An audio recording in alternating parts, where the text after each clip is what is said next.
Twisunze rero ivyo biharuro vyerekana inguvu, umwanya, ibikoresho kugira ngo umurimyi ashobore kuronka ikiro c'umwimbu w'ibigori vyumye akoresha, vyaharuwe n'Umushikiranganji mu vyo bujeje harimo Uburimyi n'ubworozi, bakabiha agaciro k'amafaranga y'amarundi agera ku 1,553. Umushikiranganji bw'ubudandaji gutwara abantu n'ibintu, amahinguriro n'ingenzi buramenyesheje ko igiciro c'ikiro c'ibigori ari amafaranga y'amarundi 1,700 gushika hamenyekanishijwe izindi ngingo. Ariko rero turavye ingene umwimbu w'ibigori uzoba wifashe muri iki gice cirima, ni ngombwa ko hatunganywa neza uburyo bwo kwegeranya umusesekara w'umwimbu w'ibigori utazokoreshwa na cane n'ingo n'imiryango. Ivyo navyo bikazoca muri ca kigo anagesa canke mu gisata c'abagwizatunga mu ntara basanze bifitiye amazu y'ububiko ariyo twita amahangari.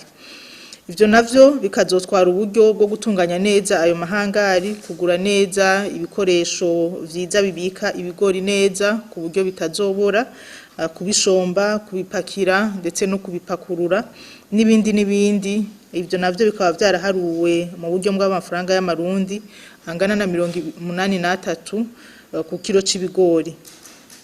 Ni naco gituma Ubushikiranganji bubijejwe buzoheza bugasohora irindi tangazo rizohamagarira abegeranije umwimbu kuwusubiza ku masoko kugira ngo ikigo anagesa canke abagwizatunga bazoba begeranije uwo mwimbu uri mu mahangari bashobore kuwusubiza ku masoko.